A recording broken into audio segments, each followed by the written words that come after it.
나눌 말씀은 사도행전 20장 17절에서 21절 말씀입니다. 같이 한 목소리를 읽겠습니다. 바울이 밀레도에서 사람을 에베소로 보내어 교회 장로들을 청하니 오매 그들에게 말하되 아시아에 들어온 첫날부터 지금까지 내가 항상 여러분 가운데서 어떻게 행하였는지를 여러분도 아는 바니 곧 모든 겸손과 눈물이며 유대인의 관계로 말미암아 당한 시험을 참고 주를 섬긴 것과 유익한 것은 무엇이든지 공중 앞에서나 각 집에서나 거리낌이 없이 여러분에게 전하여 가르치고 유대인과 헬라인들에게 하나님께 대한 회개와 우리 주 예수 그리스도께 대한 믿음을 증언한 것이라. 오늘 본문은 사도 바울이 예루살렘으로 가는 그 길목에서 에베소 장로들에게 청하여 연설을 당부를 하는 장면, 그 초입입니다. 바울은 밀레도에서 사람을 에베소로 보내어 장로들을 청하게 됩니다. 밀레도는 오래된 도시였고 그리고 굉장히 번성한 곳이었고 또 해안에 있는 도시였습니다. 에베소에서 밀레도까지는 아마 직선거리로는 아마 48km 정도 되는 것 같습니다. 하지만 밀레도와 그 에베소 사이에는 큰 산맥이 있었기 때문에 바로 직선거리로 갈 수 있는 것이 아니라 위에서 돌아가야 됐기 때문에 그것보다는 꽤 먼 거리를 와야 되는 길이었습니다. 에베소는 바울이 가장 오랜 시간을 머물렀던 대략 한 2년 반에서 3년 그 사이에 가장 에베소가 바울이 복음을 전했던 도시 가운데 가장 오래 머물렀던 곳이 바로 에베소였습니다.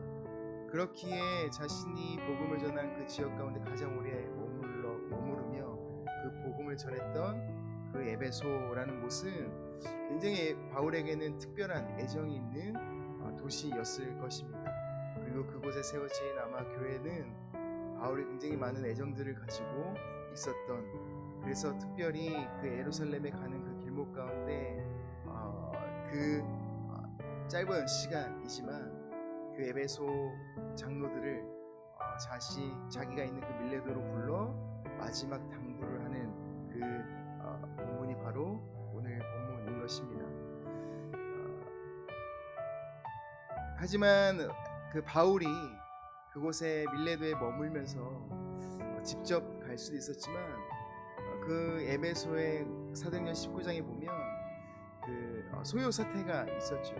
어떤 그런 여러 가지 문제들 때문에 바울이 그 밀레도로 그 에베소 장로들을 부른 것 같습니다. 특별히 오늘 읽었던 그 에베소 장로들에게 당부하고 마지막으로 당부하고 또 설교하는 그 단락 가운데 오늘 그 들어가는 그 초입, 오늘 읽었던 그 본문 안에서는 바울은 에베소 장로들에게 목회적인 어떤 당부들을 하고 있는 것입니다.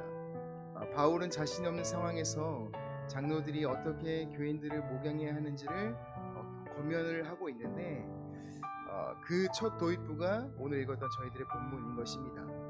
이 설교의 첫 도입부 안에서는 사도행전에서 바울이 그리스도인들을 대상으로 한 유일한 설교였습니다. 그리고 그리스도인들을 향한 자신의 마지막 고별 메시지였던 것입니다.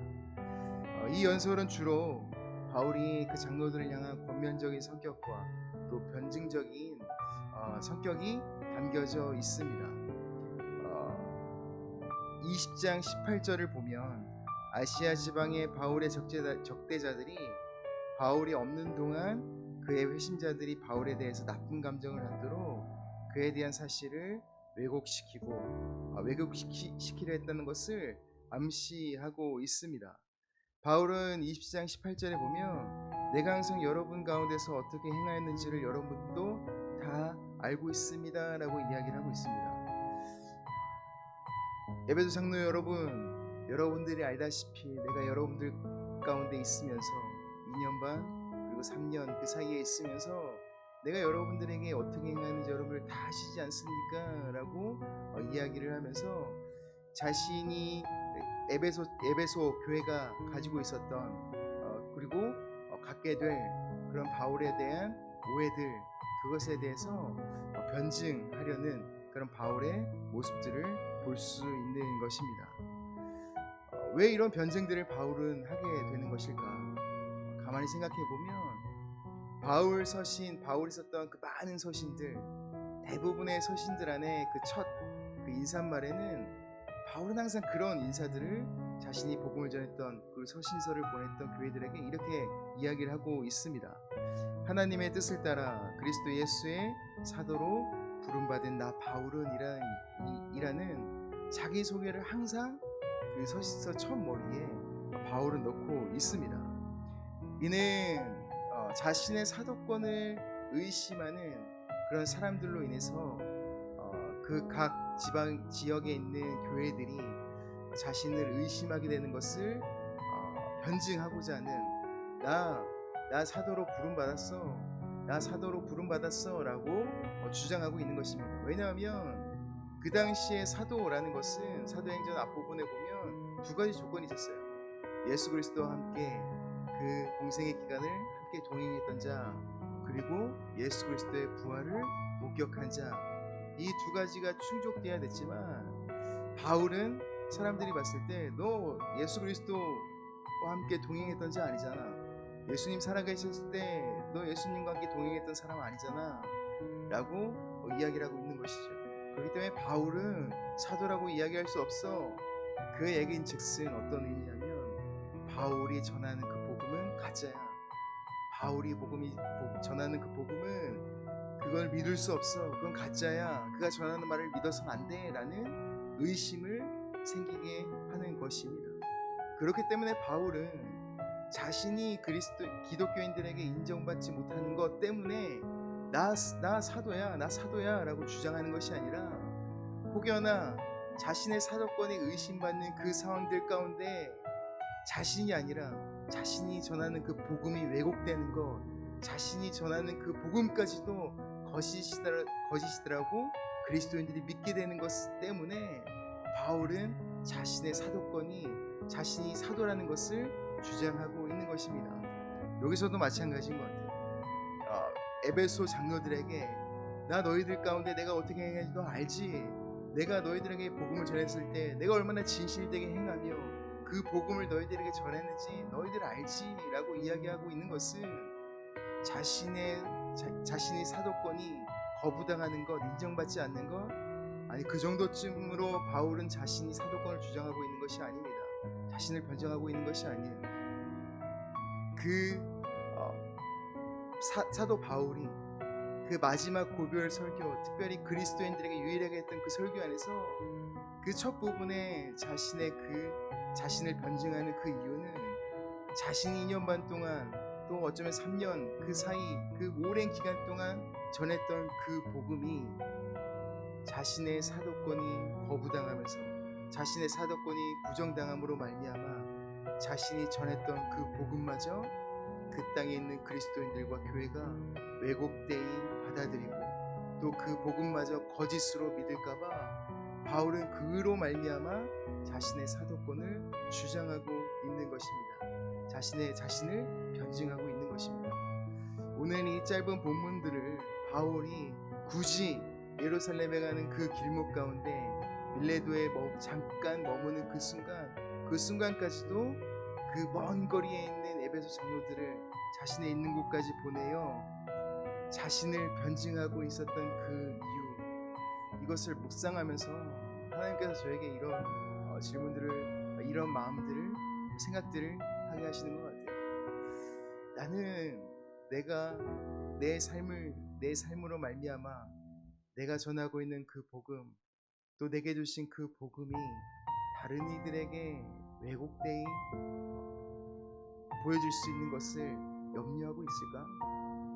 나는 내가 다른 사람들에게 인정받지 못하는 것, 내가 다른 사람들에게 거절당하는 것, 그것보다 내가 가지고 있는 그 복음이, 또 내가 전하고 있는 그 복음이 다른 이들에게 내 삶으로 말미암아 그 복음도 가짜야, 그 복음이 잘못된 거야, 혹여나 그 진실된 그 복음이 왜곡되이 비춰지는 것을 나는 염려하고 있을까?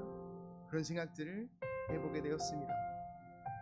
이 땅에 있는 많은 교회들, 많은 그리스도인들로 말미암아 지금은 세상이 이 교회를 불신하고 이 교회를 향해 손가락질하는 시대에 접어들게 됐죠. 이 사도 시대에, 이 초대교회 시대의 핍박처럼 그런 핍박을 당하는 것이 아니에요. 진실을 지키기 위하여, 그것을 붙잡기 위하여, 그것을 지키기 위하여 당하는 고난이 아니라 이 땅에는 많은 교회와 그리스도인들이 자신의 이기적인 욕심과 욕망을 따라가는 그 삶으로 말미암아 손가락질 당하고 있는 것입니다. 이 교회가 품고 있어야 될, 이 교회가 담아내야 될 그 복음조차 교회와 그리스도인들이 하나님의 말씀대로 살지 않음으로 말미암아 그들이 담고 있는 그 복음조차 왜곡되이 비춰지고 있다라는 것입니다. 오늘 이 말씀을 통해서 바울이 자신을 변증하는 이 변증을 통해서 우리가 오늘 한 가지 기억해야 될 것은, 오늘 하루 내가 그리스도인으로 살아가면서 내 안에 담긴 그 복음이, 내 안에 하나님께서 주신 그 복음이 혹여나 세상 가운데 나와 함께 교제하는 사람들, 나를 알고 있는 사람들이 그 복음을 왜곡되이 바라보진 않을까? 그것을 염려하며 살아갈 수 있는 오늘 하루가 되기 원합니다. 하나님, 내게 주신 그 복음, 나를 살리신 그 복음, 또 내가 다른 이들에게 전해야 될 그 복음이 혹여나 내 연약함과 내 거짓된 마음, 내 거짓된 삶과 내 이기적인 욕망으로 말미암아 그 복음마저도 거짓으로 비춰지고 그 복음마저도 왜곡되이 비춰지지 않도록 하나님, 내 삶이 이들에게 진실된 삶으로 살아갈 수 있도록, 내 삶이 내가 전하는 복음과 내 안에 담긴 그 복음 안에 그 복음의 진실된 삶을 살아갈 수 있는 아버지 주님, 그리스도인이 될 수 있도록 주님 우리 안에 은혜를 더하여 주시옵소서. 내 삶을 주님 붙잡아 주시옵소서. 그 진실된 삶을 살아갈 수 있도록 이미 내 안에 주신 그 성령 하나님으로 말미암아 내 삶의 그 걸음을 인도하여 주시옵소서라고 기도하며 우리의 삶을 드릴 수 있는 우리 예언교회 성도님들이 되길